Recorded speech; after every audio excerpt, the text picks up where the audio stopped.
కరీంనగర్ జిల్లా Thimmapur Jyothishmathi institute of technology and science కళాశాలలో ఈ నెల 12 వరకు తెలంగాణ బెటాలియన్ ఎన్సీసీ ఆధ్వర్యంలో కంబైన్డ్ యూనివల్ ట్రైనింగ్ క్యాంప్ ప్రారంభించారు.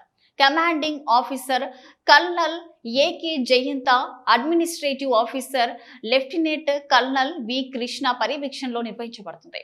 ఈ శిబిరంలో తెలంగాణ రాష్ట్రంలోని వివిధ జిల్లాల నుంచి 420 మంది ఎన్సీసీ క్యాడెట్లు పాల్గొనుండగా, ఇక ఆంధ్రప్రదేశ్, తెలంగాణ రాష్ట్రాల నుంచి సుమారు 180 మంది క్యాడెట్లు inter group sports shooting competitions లో పాల్గొనున్నారు. ఇక ఈ సందర్భంగా జ్యోతిష్మతి విద్యా సంస్థల chairman J Sagar Rao, secretary అలాగే కరెస్పాండెంట్ జె సుమిత్ సాయి మాట్లాడుతూ, జిట్ను ఈ ప్రతిష్టాత్మక శిబిరం నిర్వహణకు ఎంపిక చేయడం గర్వకారణమన్నారు.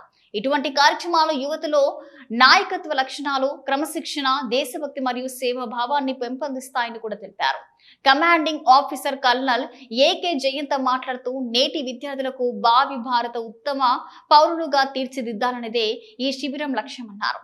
ఈ శిబిరం వల్ల విద్యార్థుల్లో క్రమశిక్షణ, నాయకత్వ లక్షణాలు, దేశభక్తితో పాటు సమాజంలో సమస్యలపై అవగాహన పెరుగుతుందన్నారు.